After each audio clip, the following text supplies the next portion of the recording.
Bien, buenas tardes a todas y a todos. Para nosotros es un gusto contar con su presencia.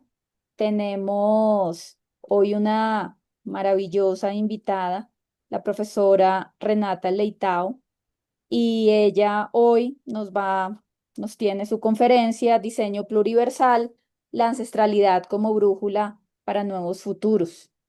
Antes de continuar, yo quisiera darle la palabra a mi compañero Alfredo, quien fue fundamental en la gestión de la invitada del día de hoy. Bienvenido, Alfredo. Hola Silvia, bueno, muchas gracias a todos.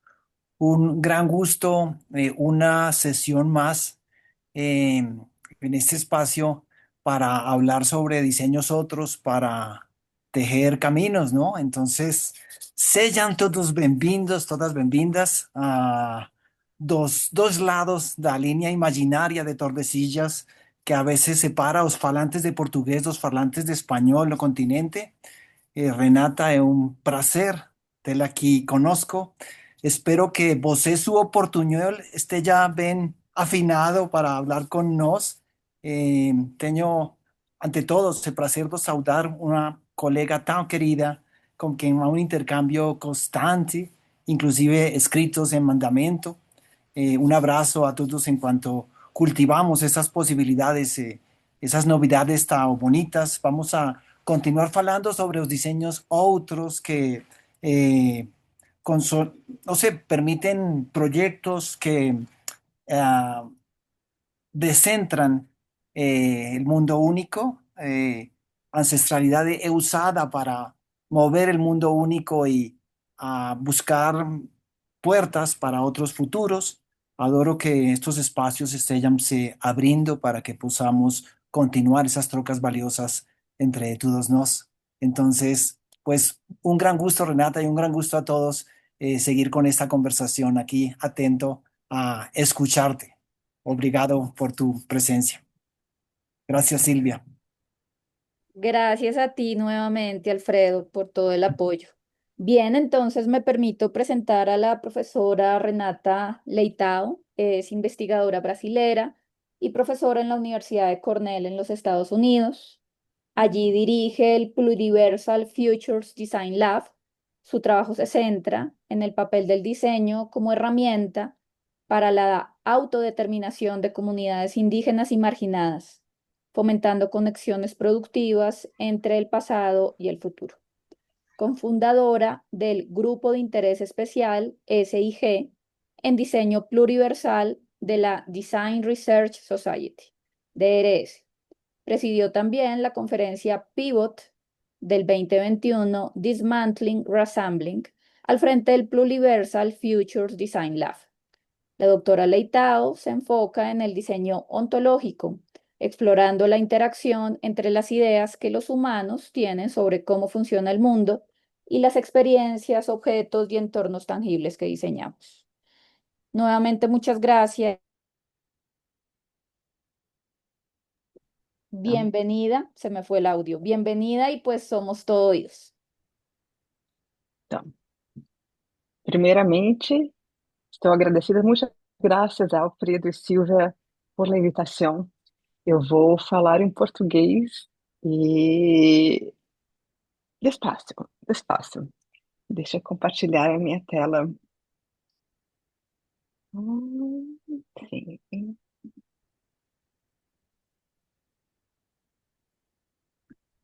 Sim, vou falar do design pluriversal, né? Ancestralidade como bússola para novos futuros.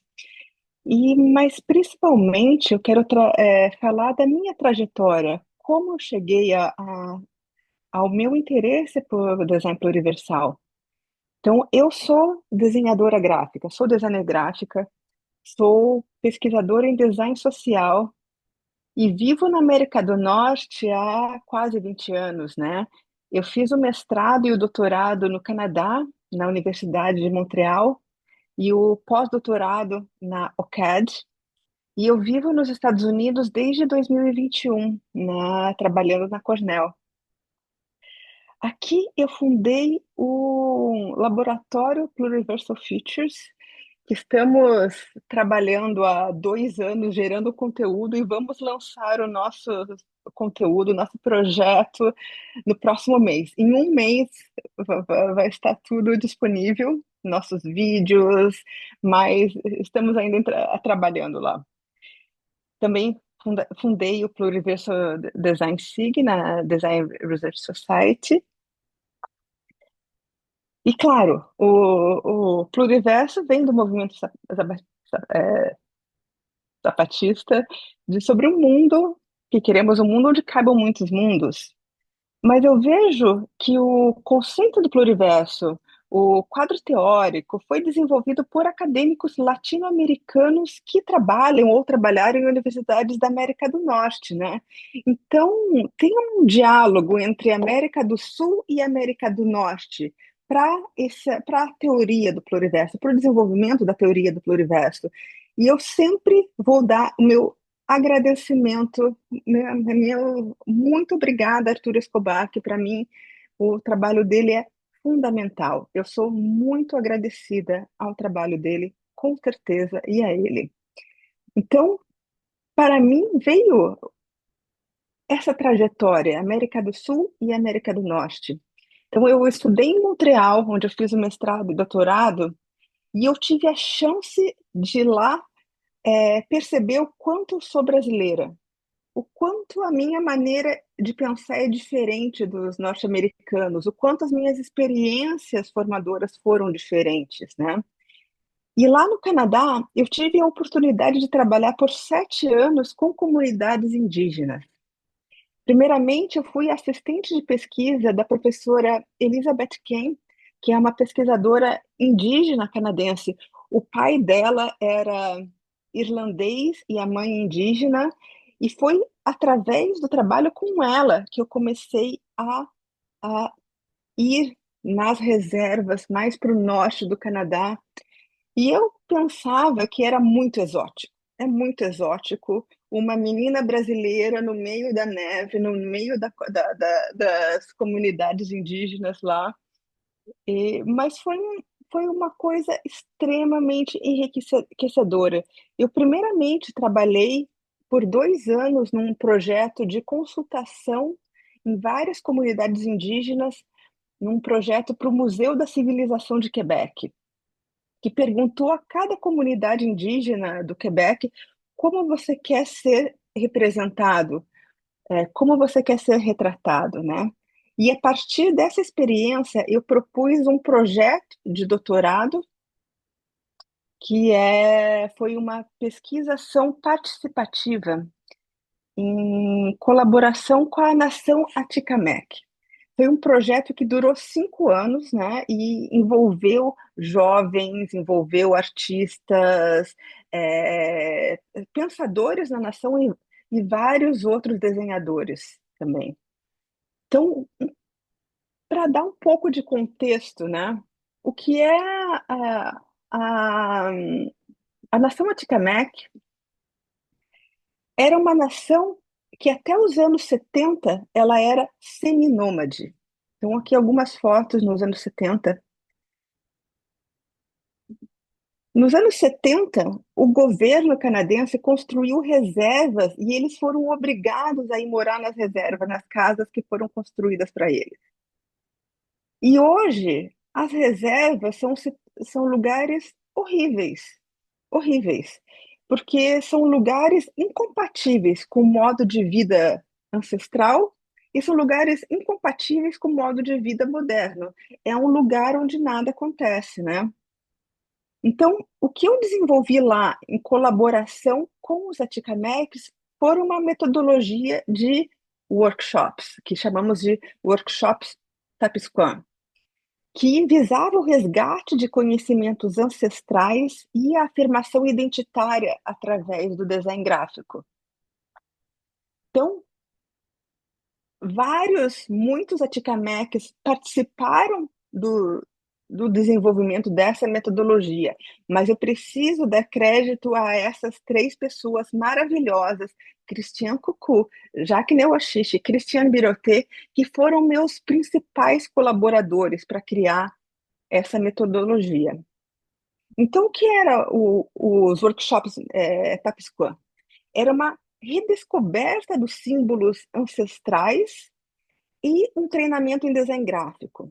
Então, a gente fazia uma imersão em história e patrimônio cultural, conectando com o processo criativo, durante 2 semanas no verão. Então, sempre começávamos com um módulo de história e ancestralidade. E por que é importante reconexão com essa ancestralidade? Porque existe um mito que as comunidades indígenas são congeladas no passado, que elas ficaram passadas.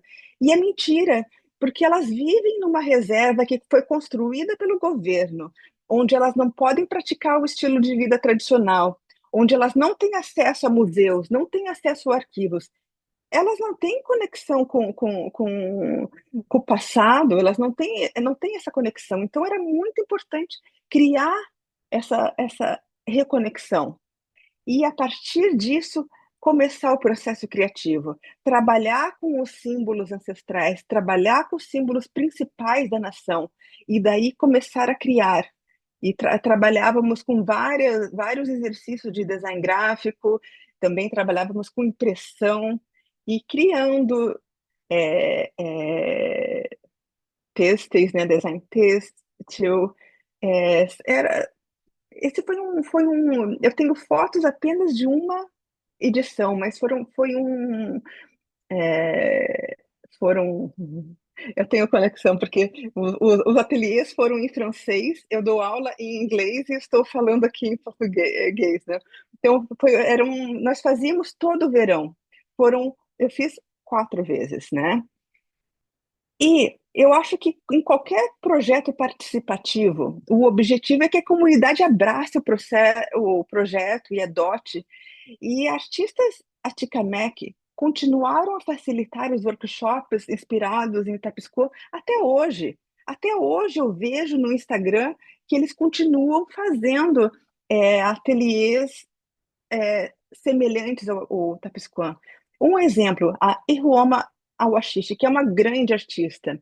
Ela já era uma artista excelente, mas ela realmente desenvolveu a identidade do visual do trabalho dela, uma coisa mais forte, mais consolidada, a partir do trabalho com o Tapescoan.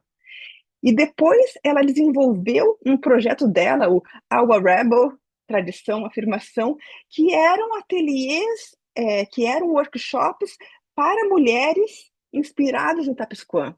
Então, foi um projeto que semeou vários outros projetos dentro da comunidade. E, enquanto eu estava desenvolvendo esses ateliês, eu estudava design social, o que eu digo, convencional. E o que é um design social convencional? Que os designers brancos ou designers do norte, e quando eu digo norte, estou dizendo norte do sul também, a elite do sul também, vão tentar resolver os problemas dos outros, né? Vão trabalhar com comunidades pobres e periféricas para resolver os problemas deles. E muito dessa relação designers-comunidades, o que eu lia é que era necessário ter empatia. Mas eu percebi que empatia não é suficiente, não é. Se os designers só veem deficiências e faltas. Se você vai na comunidade, você acha que o norte é cheio de potência e o sul, os indígenas, os periféricos, só tem faltas, só tem problemas.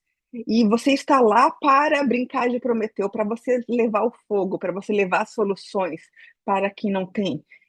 Eu não acho que isso seja o objetivo. O objetivo é reconhecer a potência das comunidades, é reconhecer que as comunidades do Sul, as comunidades indígenas, têm conhecimento, agência e potência. Então, é uma coisa que o propósito lá é revelar, não resolver. É revelar o que a comunidade já tem, reorganizar, trazer outras visões, mas é a partir do que a comunidade já tem. E esse é o segredo que fez o Tapescoa tão eficiente, porque foi alguma coisa que foi criada a partir do que a comunidade já tinha. Então, eu comecei a perceber que no contexto do Canadá, os acadêmicos, designers, eram quase sempre settlers e brancos, né? E tínhamos as comunidades parceiras indígenas. Então era essa coisa, essa dicotomia, né, entre os opostos. E eu cheguei com uma outra perspectiva. Eu cheguei com a minha perspectiva brasileira. Eu cheguei com outras perguntas, com outras propostas. E isso contribuiu muito para o êxito do projeto, né? E ao mesmo tempo, mesmo eu tendo criado um projeto tão exitoso, eu ainda era vista como uma pessoa inferior, eu ainda era discriminada, né? E ainda percebia que as pessoas não reconheciam que os conhecimentos vindo da América Latina tinham algum valor, né? Isso foi uma coisa que realmente me empurrou para começar a compreender esse diálogo entre o norte global e o resto do mundo, né? Que essa, essa perspectiva colonial vê diferenças como defeitos, né? Então, a modernidade é essa monocultura de compreensão da vida que suprime qualquer alternativa. O que é diferente vai ser um defeito ou um problema. E eu acho engraçado que essa monocultura se traduz, se materializa, né? Então, temos monoculturas, temos as monoculturas e temos as florestas. Temos aqui a pluriversalidade, né? Isso é manifestado. E quando eu penso o que é um design pluriversal, é um design que cria pontes entre diferentes visões de mundo. É um design que serve para aprender a aprender com o Sul, aprender a reconhecer outros mundos, né? E se eu falo aprender outros mundos, eu digo que eu também aprendi muito, mas eu aprendi muito na América do Norte. Principalmente aprendi muito com a nação Atikamekw. Eles foram meus melhores professores. E por quê? Quando eu cheguei no Canadá, quando eu comecei a trabalhar com eles em 2010, em 2011, eu cheguei com a minha perspectiva brasileira. E o que era isso? Qual era o problema? Porque eu sempre via que os designers brancos e as comunidades parceiras, qual era o objetivo? Era gerar renda, gerar dinheiro, transformar a cultura em mercadoria para as comunidades sobreviverem, né? Então, eu trabalhava muito com artesania para gerar dinheiro. Mas no contexto do Canadá, gerar dinheiro, gerar renda é secundário. Os indígenas recebem welfare, eles recebem dinheiro do governo. Os problemas, porque a situação das comunidades é terrível, é horrível, você não resolve com geração de renda através da venda de artesanato, né? Então, a geração de venda é secundária. E se a geração de renda é secundária, eu comecei a perguntar qual é o objetivo? Por que estamos aqui? Não. Então, em design social, qual o objetivo de parcerias entre comunidades e designers? Qual o objetivo da revitalização do artesanato e de práticas culturais? Então, foi uma coisa que realmente, para mim, foi uma questão muito séria. E eu encontrei algumas respostas no trabalho do filósofo africano Paulin Tondi. E ele disse que cultura não é apenas um patrimônio, ela é um projeto. Então, uma cultura como projeto, né? Como patrimônio e projeto. Como patrimônio, ela é uma matriz de significado. É o que podemos pensar em termos de ancestralidade. E ela é também um projeto, que são os ideais de sociedade e felicidade. Então, a futuralidade.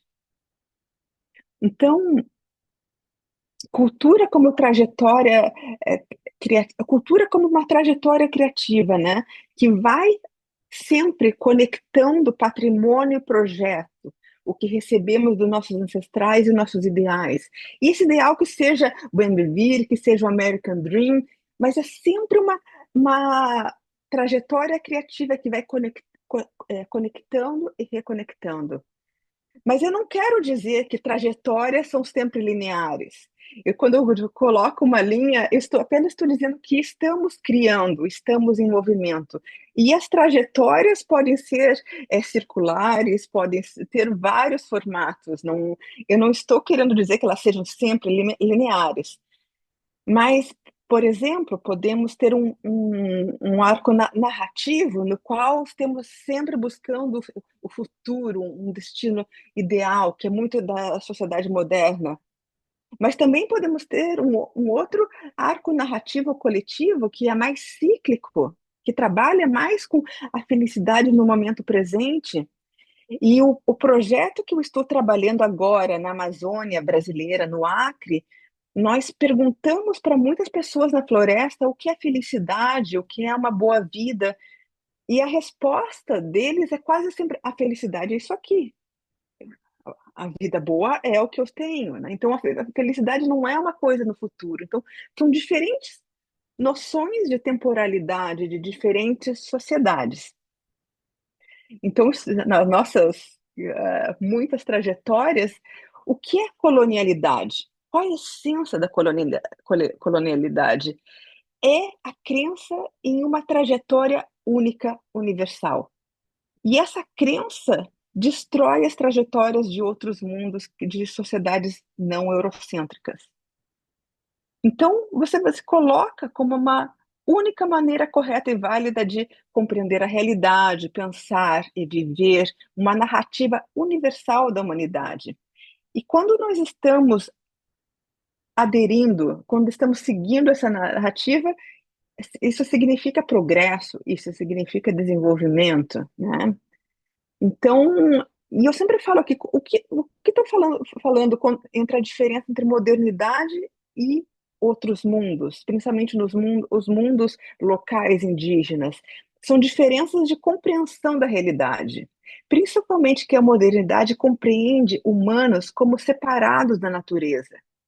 Então, ela cria um mundo que ignora a nossa interdependência com a biosfera. E isso gera uma trajetória criativa, né? Uma trajetória de destruição da teia da vida. Quando estamos falando de outros mundos, né? Estamos falando principalmente de compreensões da realidade na qual os humanos são parte da teia da vida. Estamos falando de mundos que respeitam nossa interdependência com a natureza, e são cosmovisões, sistemas de conhecimento desprezados pela modernidade. Uma questão muito importante da modernidade é a promessa de um final feliz, a promessa que vamos chegar, é a promessa de um mundo cada vez melhor através de avanços tecnológicos. E eu brinco, eu digo que é a terra prometida da modernidade, que é a utopia tecnológica, que um dia chegaremos lá. E eu tenho uma imagem, quando pensamos no futuro, normalmente pensamos numa imagem como essa. Mas é importante dizer que a colonialidade sempre funciona através de promessas, sempre. Na colonização havia uma conversão para o cristianismo. E qual era a promessa? Chegar ao céu. No imperialismo, na globalização, temos uma conversão para desenvolvimento. E qual é a promessa? É a utopia tecnológica. Então, sempre é um processo que dizemos que um dia chegaremos lá. Chegaremos no céu, chegaremos na utopia tecnológica, e esse é o único caminho, né? Então, temos, né, passado, presente, esse destino imaginado que é a terra prometida da modernidade. E o que acontece é que muitas trajetórias foram interrompidas, porque tem que ter essa conversão, né, na trajetória da industrialização, essa, essa trajetória do desenvolvimento, essa trajetória de destruição da natureza em direção a esse futuro único imaginado para todos os humanos, né? Então, e você entrar nessa trajetória de desenvolvimento também significa abandonar o passado.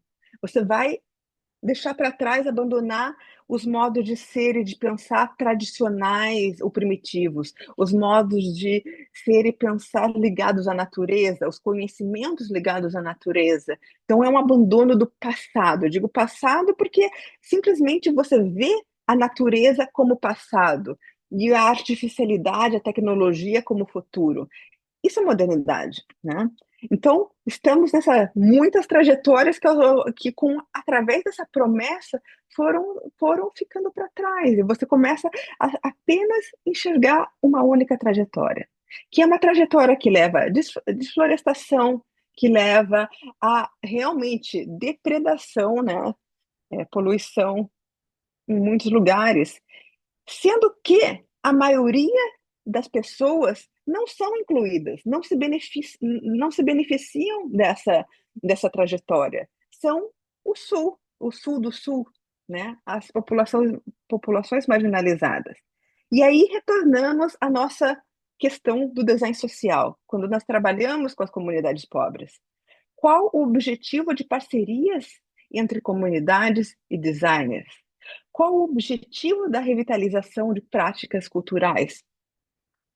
Então, o que eu comecei a pensar que o objetivo é apoiar os esforços de comunidades locais para criar ou recriar suas trajetórias autônomas, né?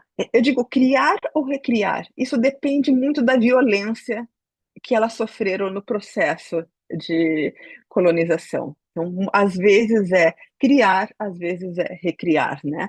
Então, recriar suas trajetórias autônomas em busca da realização de seus próprios ideais de felicidade e sociedade, né? Então, se estamos aqui num mundo não moderno, autônomo, né, que tem a sua concepção, esse mundo não precisa de design pluriversal. Absolutamente não. Mas, quando estamos falando de um mundo que teve sua maneira de viver, que teve as suas estruturas realmente interrompidas pela colonialidade, pela modernidade, daí sim nós precisamos de design pluriversal, né?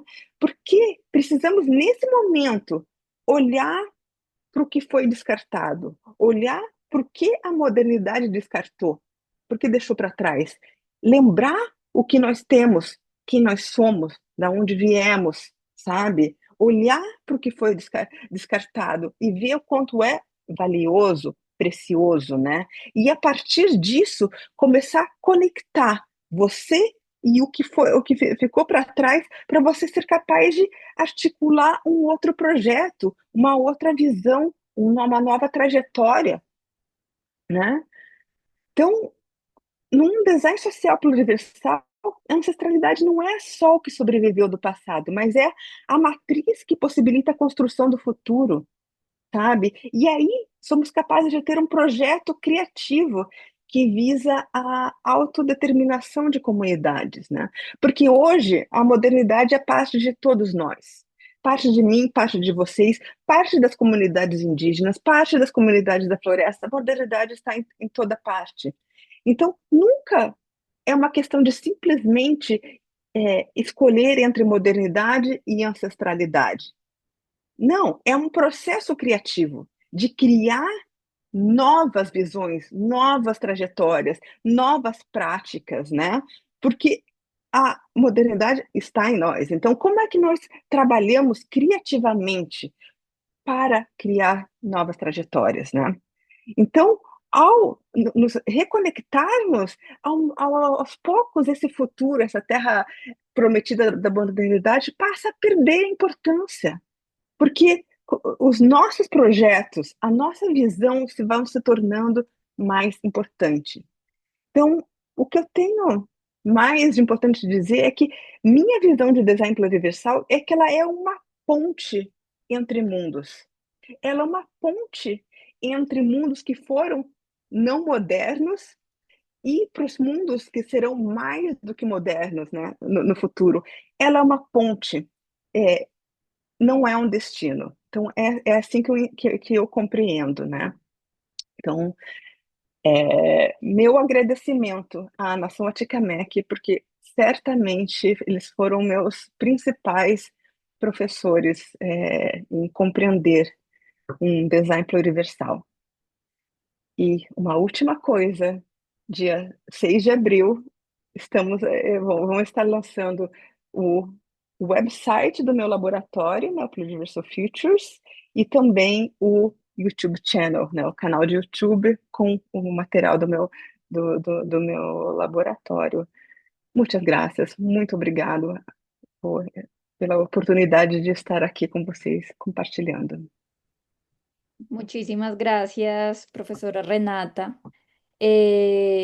Bueno, agradecemos el dato de la página y también del canal de YouTube adicionalmente, pues porque va a ser una fuente de información bien interesante. Bueno, entonces vamos a empezar a conversar un rato. Me permito rápidamente presentarles al estudiante de nuestro doctorado en diseño, arte y ciencia, Gerardo Sánchez.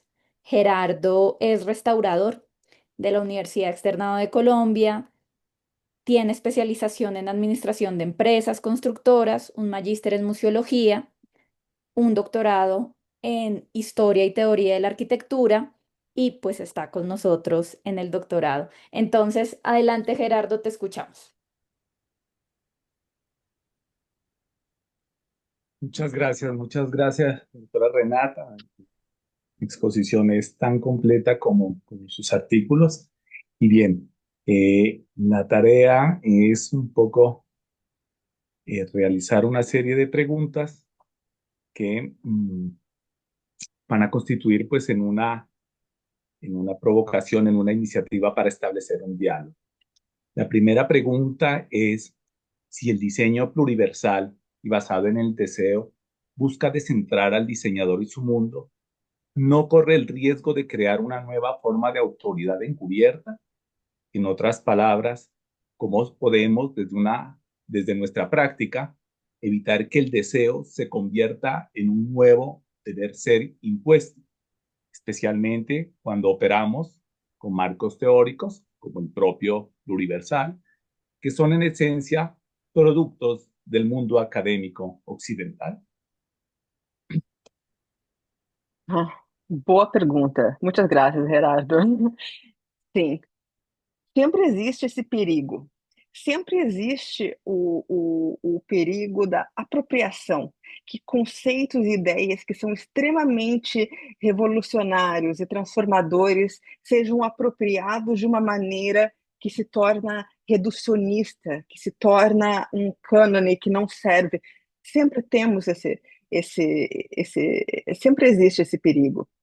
Mas eu acho que, principalmente, se começarmos a pensar que o desenho pluriversal é para a reconstituição, né, de outras trajetórias, você não vai ser o cânone final.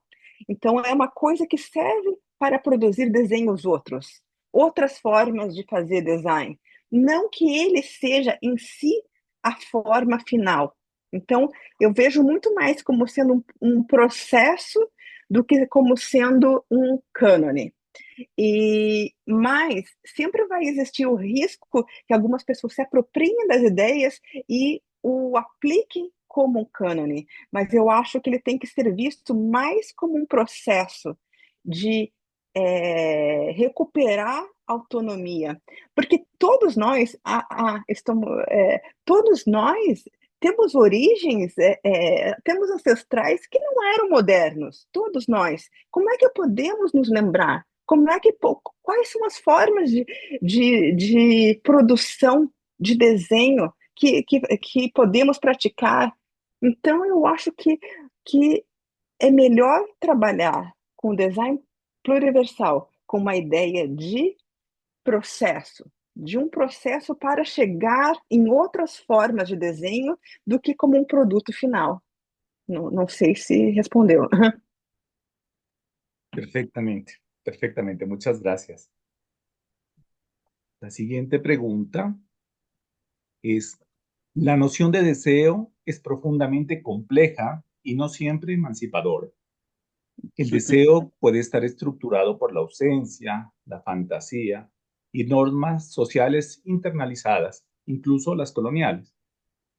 ¿Qué metodologías más allá de la escucha permiten desentrañar la genealogía del deseo de una comunidad sin caer en una nueva forma de paternalismo interpretativo. Y aquí la profe Silvia me invitaba a incorporar a Maturana Varela. Y entonces aquí la pregunta cambió un poco. Es, bueno, pasamos de cómo conocer el deseo sin imponerse a una pregunta sobre cómo diseñar las condiciones para que el deseo en su complejidad y contradicción se manifieste como acción coordinada y cómo participar en esa dinámica sin pretender dirigirla. Olha, é sempre um processo delicado. É sempre difícil. Equilíbrio é difícil. Certezas são fáceis. Procurar o equilíbrio é sempre difícil. Mas eu penso o seguinte, que o desejo existe. O desejo está lá. Poderemos trabalhar com ele ou não, mas o desejo é a coisa mais forte, é o mecanismo motivador mais forte que você vai ter. Então, quando você não trabalha com desejo, não é porque ele não existe, ele vai continuar existindo. Então, é mais fácil você trabalhar e dizer, vamos visualizar. Mas eu vejo que muitas pessoas, quando trabalham com desejo, pensam que é só você escutar o desejo e realizar. Não, visualize, sabe? Então é muito importante que você trabalhe com ferramentas de visualização, que pode ser narração, narração do dia de amanhã, narração de um futuro, narração de imagine que foi tudo perfeito. O que teu corpo está desejando? Então, todos esses processos de visualização do desejo vão te mostrar um desejo que existe.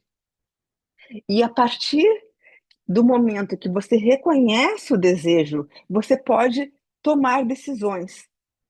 Mas eu reparei, porque no processo de trabalhar com as comunidades indígenas no Canadá, que muitos designers começavam com a noção de necessidade, o que as comunidades necessitam. Então, os projetos eram muito paternalistas, porque você pensa que o que ela necessita, você vai realmente suprir com a tua visão do que é desejável. Então, você trabalhar com o desejo dos teus participantes é uma maneira de ser menos paternalista, de você honrar que são pessoas inteligentes que entendem o que elas querem, que elas entendem, que elas sentem, que elas têm um corpo, que elas têm relações, que elas são conectadas com o seu mundo. Então, desejo é corporal. Desejo usa a pessoa toda. Então, é uma coisa, visualizar o desejo para você tomar decisões mais informadas. Então, é importante usar de métodos visuais para você conseguir ver o que é que está sendo desejado. E o resto da pergunta, desculpa. No, era un poco la vinculación con los textos de Maturana y Varela, a Uhum. propósito de la acción. Decíamos cómo se trasladaba la pregunta de cómo conocer el deseo sin imponerse hacia cómo diseñar las condiciones para que el deseo en su complejidad y contradicción se manifieste como acción coordinada y cómo participar en esa dinámica sin pretender dirigirla, que creo que lo ha resuelto en el final de la pregunta. Mas posso continuar. Mi iniciativa Mi iniciativa de investigación se sitúa Uhum. geográficamente en la cordillera de los Andes. Es un sitio, un territorio que se llama el Capañán. Es un sistema caminero que en el siglo XVI, en el Tahuantinsuyo, articuló casi toda la cordillera de los Andes con unas importantes diferencias culturales que se armonizaron alrededor del imperio incaico. Y en el mundo andino hasta hoy pervive Camaña o Summa Causae, que es el buen vivir, que es una forma de deseo de futuro que rige este puente ontológico entre pasado y futuro, que es muy, muy interesante porque en su texto lo expresa de una manera muy rica y resuena muchísimo en mi investigación. Sigo con la próxima pregunta. Posso continuar? Posso continuar? ¿Sí? Um pouco mais. Por quê? E não penso que seja o caso de vocês, mas eu via que muitos designers escutavam a comunidade como a comunidade em frente deles. Então eu percebi que era mais produtivo estar lado a lado. Estamos lado a lado, olhando juntos para o futuro. Então, assim, com essa postura de estarmos lado a lado, as, a contribuição da comunidade se torna muito mais tangível, palpável, né? Então, o que eu recomendo é sempre no começo de um projeto com uma comunidade nova, começar com um projeto é, humilde, pequeno, sabe? Então, podemos trabalhar com as questões, visualizar os desejos, fazemos uma coisa pequena e daí recebemos uma resposta da realidade. E eu sempre digo que a realidade nos faz. Então, quando recebemos essa resposta da realidade juntos, somos capazes de articular nossos desejos coletivamente de uma maneira mais rica, com mais detalhes, mais palpáveis. Então, eu digo, usar processos visuais para ver o desejo e começar com um projeto pequeno para que você consiga trabalhar com a articulação do desejo de todos os participantes. Então, o próximo projeto vai ser mais ambicioso, mas esse primeiro probe realmente é para você conseguir colocar todas as pessoas em conexão. Então, é assim que eu acho que é importante, que é o que eu aprendi com eles. Gracias. Bien. Esta concepción de la cultura como proyecto implica una relación específica con la temporalidad, pasado, Uhum. presente y futuro tejidos. Sin embargo, diferentes culturas tienen diferentes formas del tiempo. ¿Cómo puede un enfoque pluriversal integrar y trabajar genuinamente con temporalidades que no priorizan un futuro como horizonte de transformación, sino que quizás se centran en el fortalecimiento del presente o la restauración de un pasado? Muito interessante. Como eu vejo é que como eu vejo, não só com os Atikamekw, mas também em outras comunidades, no Acre, na Amazônia, e que por mais quando o presente, né, é uma questão importante, existe também uma questão de você entender a violência colonial. Então, o design pluriversal é uma coisa de você imaginar uma estratégia para você responder à violência colonial. Então, existe esse salto do tempo, né? De que de onde você está aqui para você conseguir reagir, né? Conseguir chegar em um outro estado na qual você consiga responder mais a, a, a violência colonial. Então, como um exemplo, com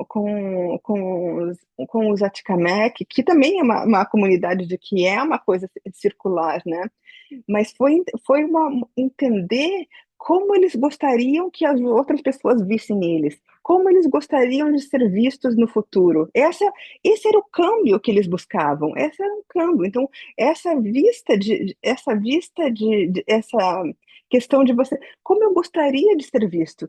Então, não que eu acho que eles têm que mudar a concepção de passado e futuro, mas existe um câmbio que as comunidades precisam, que elas estão querendo. E é nisso que o design pluriversal pode ajudar. Uhum. Muchas gracias, doctora Renata. Profe Silvia, hay una pregunta de los compañeros que está con la doctora Luisa Paraguay. Adelante. Sí, sí, justo les estaba escribiendo eso, que ya les dábamos la palabra. Adelante, Luisa. Ajá. Professora Renata, prazer. Oi. Sou estudante de mestrado aqui do programa de pós-graduação da Pontifícia Católica de Campinas, sou arquiteta e urbanista e tenho uma pergunta para você. Qual é a sua experiência em outros casos conectados aos povos originários de outros lugares do norte global, mas que também puderam trazer contribuições para uma revisão de um desenho mais social? Por exemplo, você conhece outros casos para além do Canadá que possa tecer conosco na América Latina essa visão de que o Norte e o Sul precisam caminhar, inclusive juntos, para decolonizar o design, né?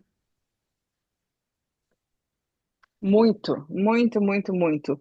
Eu ainda no meu, quando eu comecei no pós-doutorado, eu queria criar conexões entre os Atikamekw, né, e algumas comunidades do Rio de Janeiro, nas favelas do Rio de Janeiro, porque eu comecei a participar do projeto de um amigo meu nas favelas e eu percebi o contexto é o mesmo, porque estamos falando de uma reserva que foi construída para eles, que eles não desejam, e nas favelas que eles moram num lugar que eles também não desejam. Então tinha muitas conexões, né? Muitas conexões da maneira de ver.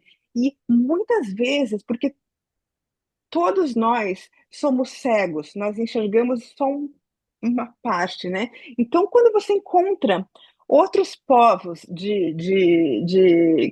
que experienciam desafios similares, nós estamos somando perspectivas, né? Então, isso é uma coisa que eu realmente acho que o Sul e o Sul do Norte tem que realmente se aliar. Então, isso foi uma experiência, mas eu também, desde que eu vim para os Estados Unidos, nos Estados Unidos eu também professora do sou professora do programa American Indian and Indigenous Studies, é o programa de indígena aqui. Então, eu tenho quatro alunas de doutorado indígenas agora e tive uma que já terminou, né? Então, eu tenho a chance de trabalhar com pesquisadores indígenas, né? De várias comunidades. E um dos projetos que agora estou estou muito, muito, muito feliz é uma aluna de doutorado em ciências cognitivas que ela está trabalhando para criar pontes entre o conhecimento que é da, da Confederação Haudenosaunee, Confederação Iroquois, né, são os conhecimentos sobre a boa mente, né, e a neurociência, né. Então, o trabalho que eu estou fazendo é justamente de como você comunica, como você cria essa ponte. Então, são coisas que eu acho que as comunidades da América Latina, da América do Sul, podem muito se beneficiar. Como você consegue conectar esses conhecimentos, né? Então, isso é um assunto que eu me interesso muito, muito, muito, muito, muito.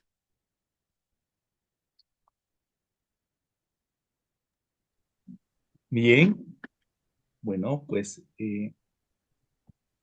finalmente, perdón, es aún la pregunta 4. Los textos se centran en procesos y discursos. Sin embargo, el diseño y el arte son también prácticas materializadoras. ¿Qué papel juega la materialidad en la articulación del deseo y del proyecto de cultura?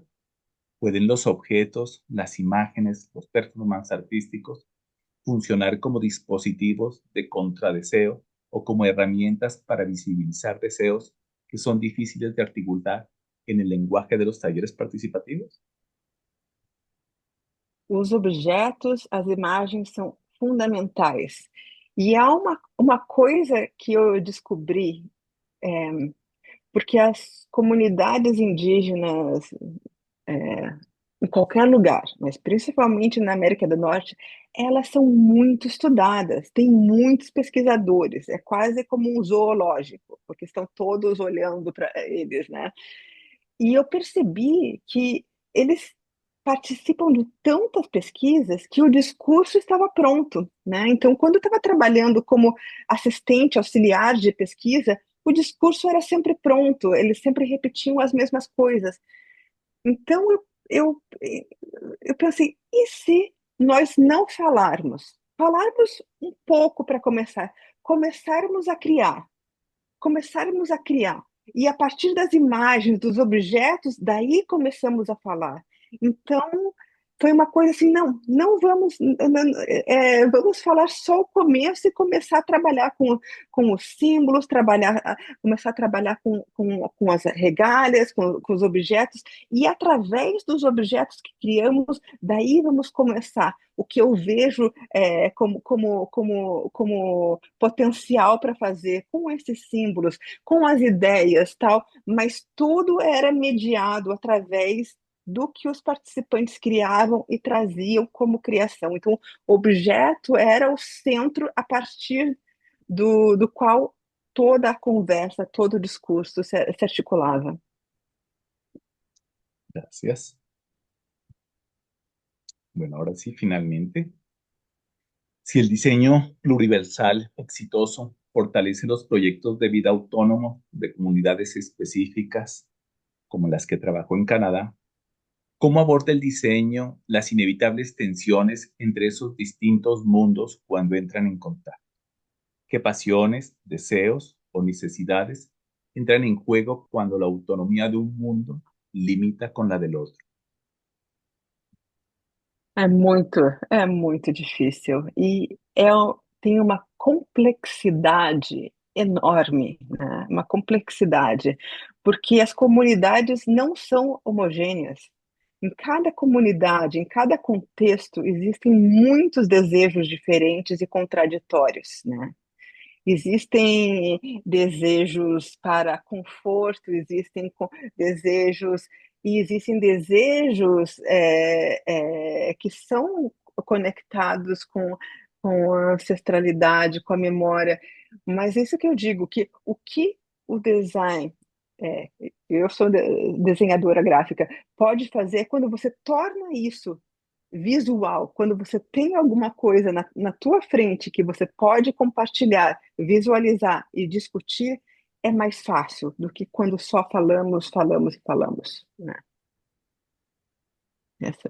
Muchas gracias, doctora Renata. Las preguntas han sido eh, resueltas sin necesidad de esclarecer, sino precisamente de ampliar, motivar más cuestiones. Muchas gracias. Muchas gracias. Muchas gracias, profesora Renata. Quisiera abrir el micrófono si existen preguntas de los asistentes. En el entretanto, yo tengo una pregunta, profesora, porque, porque generó mucha conversación de los dos textos que usted nos sugirió, esta mirada crítica a un diseño y a una investigación en diseño centrada más en el daño. Entonces, si partimos, que es una crítica que usted tiene y que también tiene Arturo Escobar, una crítica a la figura del experto salvador del norte global. Y si Oh. abandonamos, y si abandonamos esa narrativa del daño, ¿cómo cambiaría el rol del investigador diseñador? Y esto también lo pregunto porque muchos de los asistentes, no solo los estudiantes de doctorado, también pregrado y especialización, pues están enfrentando a un proceso investigativo que, que en muchos casos se mira desde el abordaje de una carencia.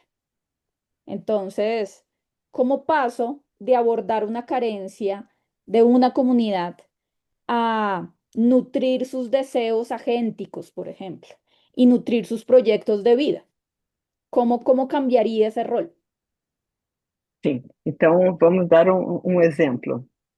Tenho hambre, né? Isso é uma constatação. O que vou comer? O que vou comer? Aí estamos trabalhando com o desejo. Vamos cozinhar? Vamos, qual é um peixe? Qual vamos utilizar? Chile? Vamos usar cilantro? O que vamos fazer? É isso, está. Então, eu digo que o dano, a necessidade, significa precisamos fazer algo. Precisamos fazer algo. Mas esse algo não pode ser medido pelo dano. Ele tem que ser medido pelas aspirações, os desejos, as visões. Então é uma coisa assim, você reconhecer existe um dano é o primeiro passo. Tenho hambre. O que vou comer? Então, essa é uma questão de que muitas vezes, quando você trabalha com responder o dano, você não está pensando que é uma pessoa completa, que é uma pessoa que está lá, que está para florescer, para se realmente. Então, eu acho que essa que é a diferença. Uhum.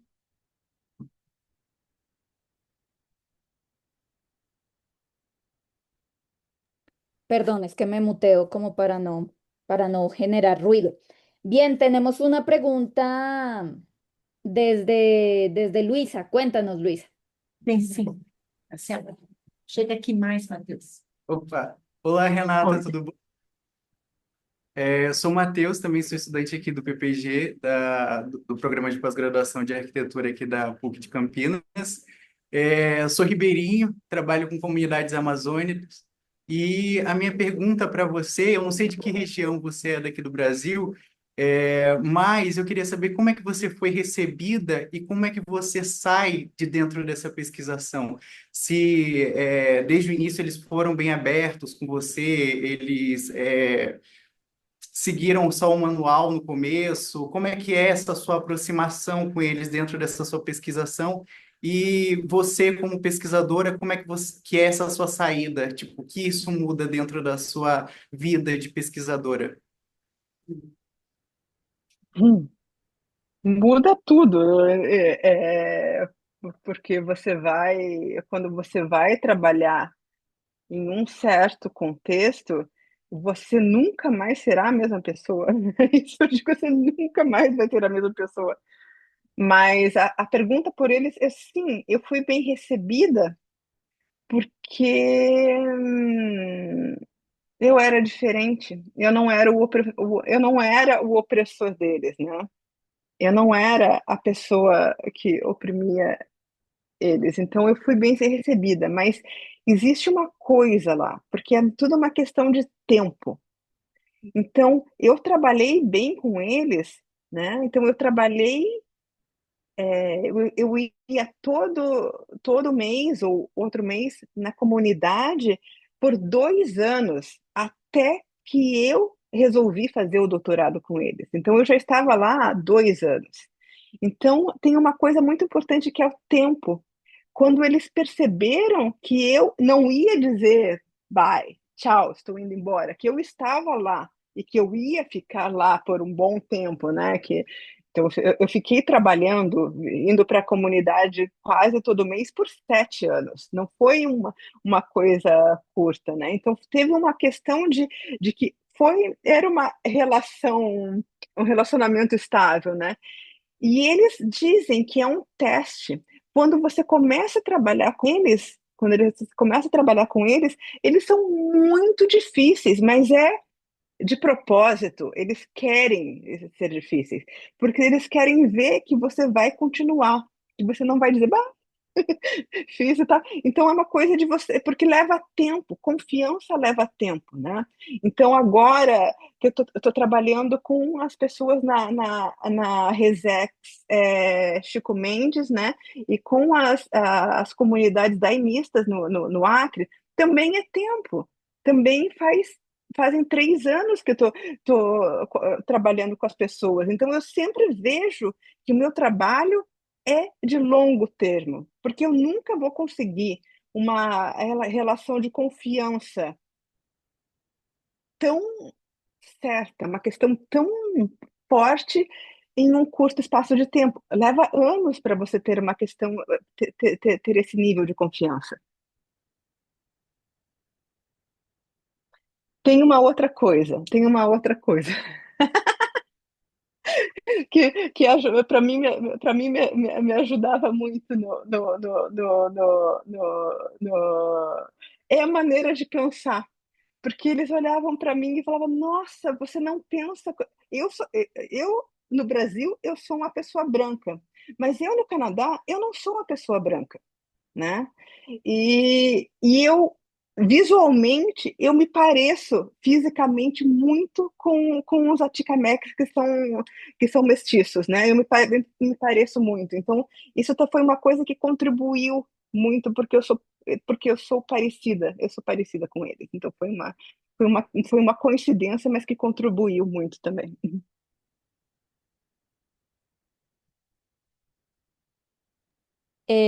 Bueno, Juan Montalbán. Juan Montalbán, bienvenido, cuéntanos. Hola, hola a todos, todas, Olá. todes. Hola Renata, qué gusto Olá. escucharte en tu presentación y en las reflexiones.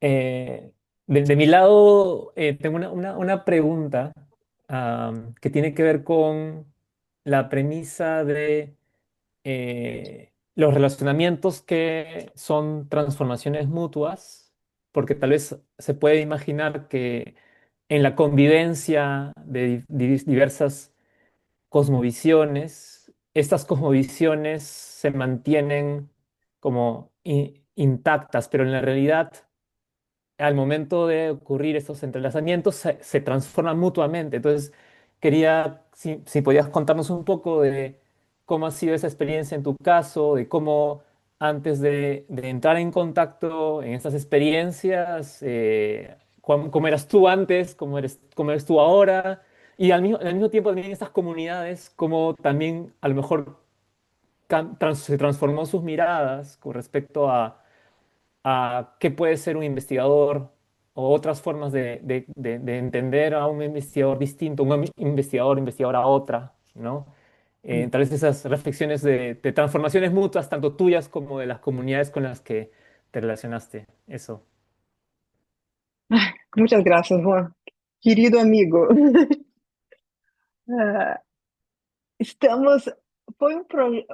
Eu acho que uma transformação muito grande foi a questão de descentralizar com a questão do dinheiro, de entender que design e gerar dinheiro não necessariamente andavam juntas.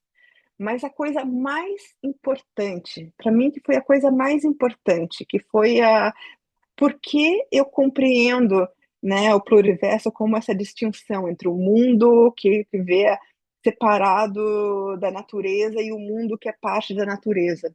Porque eu comecei a perceber que eu tinha uma relação muito boa com eles, porque eu fui criada num mundo em que as pessoas conversavam com espíritos, conversavam com as plantas.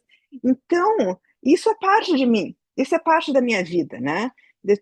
Ter essa questão de integração, né, com o modern human, né, com as entidades que não são humanas, era uma coisa, parte da minha vida, e era parte da vida deles. Então, eu percebi, nossa, por isso, nós conseguimos conversar.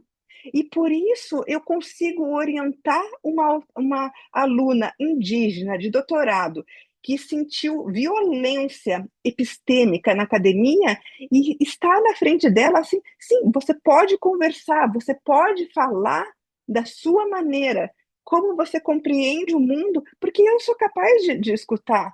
E daí vamos empacotar de uma maneira acadêmica, eu te ajudo a escrever de uma maneira aceitável pela academia, mas você pode conversar comigo na maneira como você pensa, você pode falar isso. Então, foi essas relações com várias pessoas de várias comunidades indígenas, né, com os alunos indígenas, com os atikamekws, que eu entendi, é fácil você conversar, é fácil fazer realizações quando você está do outro lado, quando você está do lado das pessoas que compreendem que existem múltiplas entidades que são importantes para a vida. Então, eu acho que essa é uma coisa que a minha relação com eles me revelou. Nossa, isso é tão importante, tão importante. E não sei se respondeu, mas No, muchas gracias, muchas gracias. Sí, no, perfecto, perfecto, muy interesante. Gracias, Renata. Uhum. Gracias, gracias, Juan. Siguiendo lo que estaba respondiendo, profesora, para, para investigadores que no crecieron con esta relación tan cercana a lo ancestral y a lo natural, ¿es posible? ¿Es posible pasar ese límite? O sea, poder involucrarse con investigaciones en las cuales esa sea la manera de construir conocimiento. ¿Usted lo ve posible? En especial estando en un país del norte global en el que es más difícil encontrar investigadores como con esa mentalidad. Eu acho que é possível, mas com a condição que você não ache que tua maneira de pensar é a única e é a única certa, é a única correta. Porque eu via que muitos dos meus colegas eles achavam que os indígenas eles chamam de, como é que é mesmo que é cultural relativismo cultural, que vocês acham que o mundo moderno é o correto, é como é, e o resto é cultural relativismo, que eles têm o direito de pensar da maneira exótica deles, né, a maneira curiosa deles, né? Eles têm o direito de ter as historinhas, as mitologias deles. Eu acho que é uma questão de humildade. Você entender, sim, eu entendo o mundo dessa maneira e as outras pessoas também vão entender, e eu nunca vou compreender perfeitamente como é que elas pensam. Eu não compreendo perfeitamente como os indígenas que eu trabalho. Eu não compreendo perfeitamente como meus alunos de doutorado pensam. Claro que eu não compreendo, mas você tem a humildade de você entender que diversas maneiras de se compreender a vida, a realidade, são válidas. E não são só válidas, mas entender que a maneira moderna de compreender a vida está gerando uma crise que está destruindo tudo, né? Que está destruindo as condições de vida do planeta, né? Você também entender isso, a humildade. Você acha que você tá tão certo, você é tão correto, e olha em volta de você, olha a crise que estamos vivendo. Então, eu acho uma questão de humildade, de você realmente entender que sempre você tem um pouco mais para aprender. Você sempre vai aprender mais, você sempre vai estar descobrindo mais.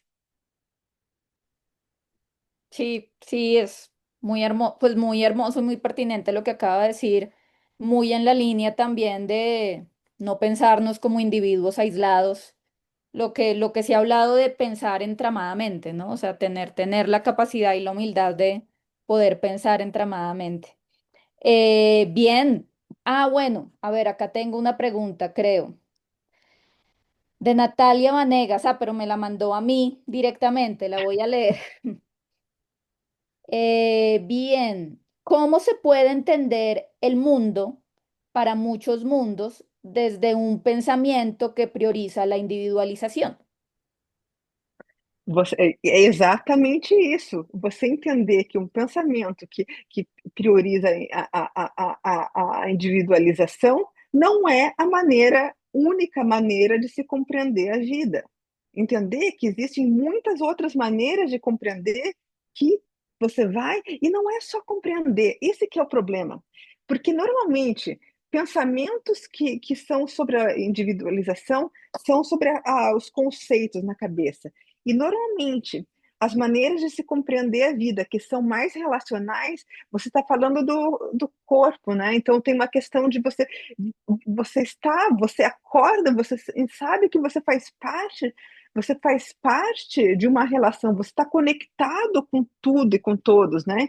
Então tem uma questão que é mais do que simplesmente compreensão, é de como você sente teu corpo em relação ao mundo, né?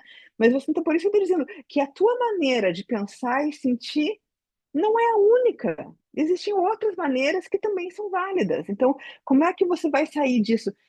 Eu acho que eu vejo eu vejo que tem coisas que são importantes. Por exemplo, eu acho que aprender a tocar tambor em grupo ajuda muito a você conseguir a se sintonizar com outras pessoas, sabe? Tem várias práticas que te ensinam a ser coletivo, sabe? Que te ensinam a fazer parte de um grupo. Então, como é que você pode fazer? Siga uma prática que te ajude a ter uma concepção diferente.